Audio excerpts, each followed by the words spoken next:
अवधूत चिंतन श्री गुरुदेव दत्त श्री स्वामी समर्थ तुम्हा सगळ्यांचं माझ्या चॅनलमध्ये खूप खूप मनापासून स्वागत आहे.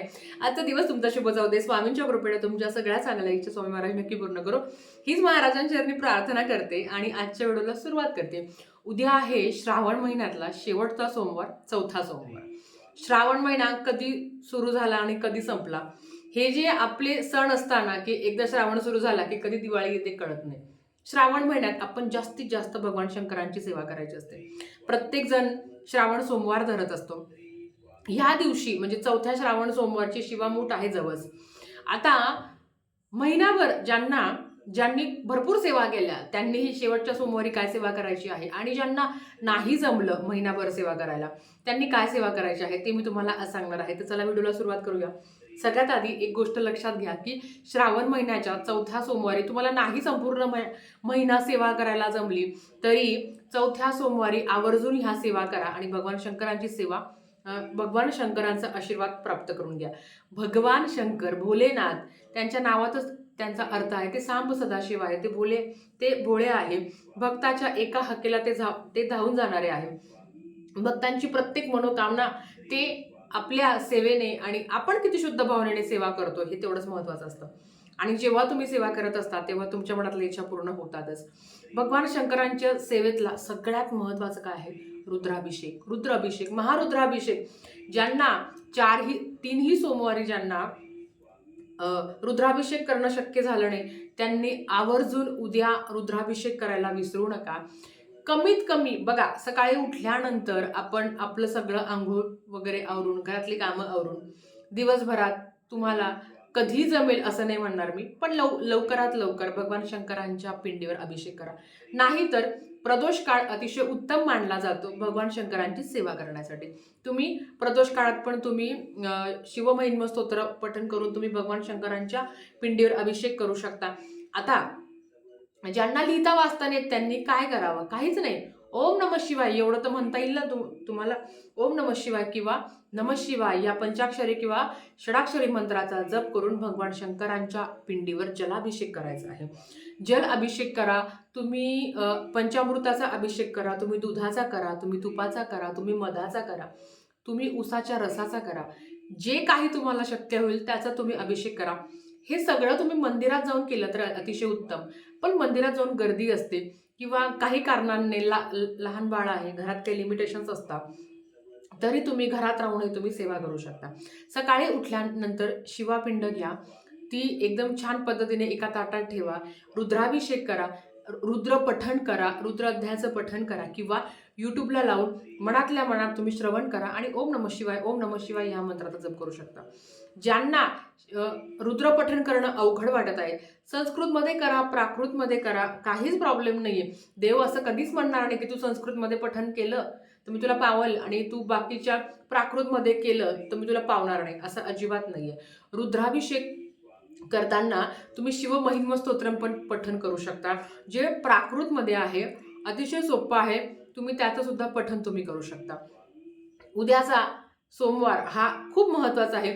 जास्तीत जास्त आपलं बँक बॅलन्स वाढवण्याचा म्हणजे सेवेचा बँक बॅलन्स वाढवण्याचा. जसं मी तुम्हाला सांगितलं की तुम्ही रुद्राभिषेक करा, शिवमहिम्न स्तोत्र म्हणून सुद्धा प्राकृतमध्ये करा, संस्कृतमध्ये करा, ते करूनही तुम्ही भगवान शंकरांच्या पिंडीवर अभिषेक करू शकता. धोत्र्याचं फूल 3 सोमवार नाही जमलं उद्या अर्पण करा. धोत्र्याचं फळ तुम्ही भगवान शंकरांना अर्पण करू शकता. शमीपत्र अर्पण करू शकता. एक बेलपान तुम्ही भगवान शंकरांच्या पिंडीवर अर्पण करा. बेलपान वाहिल्यावर बरेच संकट दुःख आपले दूर होतात, कारण ते सुद्धा भगवान शंकरांना अतिशय प्रिय आहे.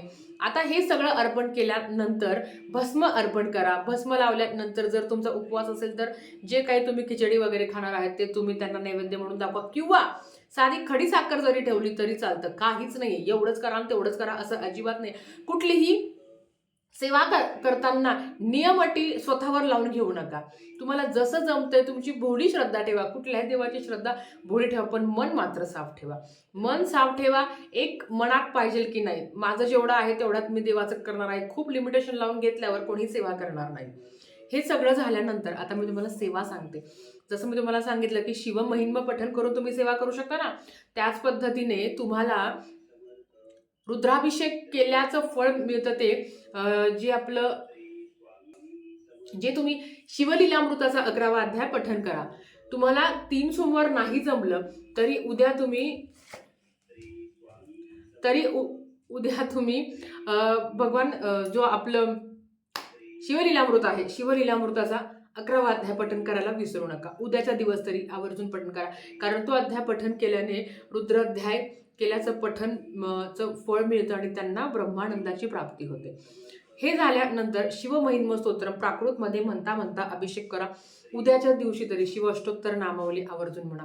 उद्याचा दिवस खूप महत्त्वाचा आहे, कारण तो शेवटचा श्रावणी सोमवार आहे. आता डायरेक्ट 1 वर्षाने आपल्याला वाट बघावी लागेल. आता असं नाही की तुम्ही कुठल्याही सोमवारी आपण भगवान शंकरांची सेवा करत असतो, पण श्रावण महिन्यातली जर उद्याची सेवा तुम्ही थांबवली तर परत 1 वर्षाने आणि पुढे काय होतं कोणालाच माहिती नाहीये. हा जन्म भेटला, आजचा दिवस भेटलाय तोच आपला. तर रुद्राभिषेक तुम्हाला शक्य असेल तर तो करा. शिवलीलामृताचा 11वा अध्याय तुम्ही पठण करा. त्याच्याबरोबर शिव अष्टोत्तर नामावली तुम्ही आवर्जून पठण करा. भगवान शंकरांचे 108 नावं तुम्हाला शक्य झालं तर आवर्जून ह्या सेवेचा फळ तुम्हाला खूप जास्त प्रमाणात मिळणार आहे. त्याच्याचबरोबर शिवस्तुती जी भगवान शंकरांना अतिशय प्रिय आहे, कैलासी राणा शिवचंद्रमौळी ते आहेत, ते तुम्ही पठण करू शकता. ही सुद्धा खूप जास्त प्रभावी सेवा आहे.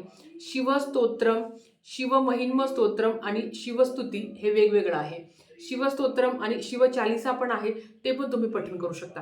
तुम्हाला आणि ज्यांना काहीच नाही, ताई आम्हाला लिहिता वाचता नाही येत, आमची मजबुरी आहे, आम्ही काहीच करू शकत नाही, काहीच प्रॉब्लेम नाही. ओम नमः शिवाय हा मंत्र प्रत्येकाला म्हणता येतो, तो तुम्ही म्हणा. आणि उद्या मी तुम्हाला सांगते, उद्या प्लीज रुद्राभिषेक तरी करा. तुमच्या घरात एकदा तरी रुद्राभिषेक झालाच पाहिजे.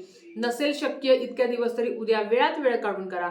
सकाळी करा, दुपारी करा, तुम्ही प्रदोष काळात करू शकता. त्याचं तीर्थ हे अमृता समान काम करत असतं, म्हणून ती सेवा खूप महत्त्वाची आहे. ते जे तुम्ही तीर्थ तुम्ही स्वतः प्राशन करा, घरातल्यांना तुम्ही सगळ्यांना द्या, याचा तुम्हाला खूप चांगला अनुभव बघायला मिळेल. हे खूप महत्त्वाच्या सेवा आहे. एवढा दिवस काही करायला नाही जमलं, उद्याच्या दिवशी तरी सेवा करा. काय होतं ना, सेवा केल्याने खूप काही मिळणार नाही आपल्याला, पण एक आत्मीय सुख मिळतं. एक आपल्याला छान वाटतं, अरे बापरे बघ इतके दिवस नाही झाले तरी आज तरी माझ्याकडनं भगवान शंकरांनी सेवा करून घेतली, किंवा मी एक मनावर घेतला आहे की नाही मला आज सेवा करायची आहे.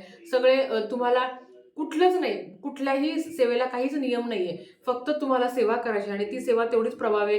रुद्राभिषेकाला मी आवर्जून सांगेल की इतक्या दिवस नाही जमलंय, शेवटच्या सोमवारी तरी प्लीज प्लीज प्लीज जाऊन रुद्राभिषेक करायचं. चांगलं कर्म तुमच्या पदरात पाडू द्या.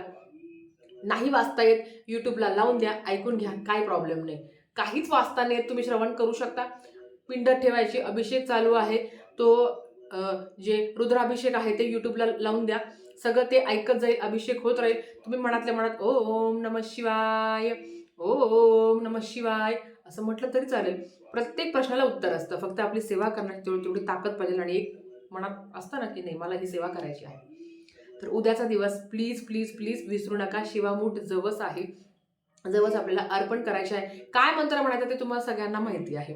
तर झालेली सेवा महाराजांच्या चरणी मी रुजू करते आणि आजचा व्हिडिओ इथेच थांबवते. आवडला असेल तर लाईक करा, शेअर करा, सबस्क्राईब करा. भेटूया परत अशाच एका नवीन व्हिडिओसोबत. श्री स्वामी समर्थ.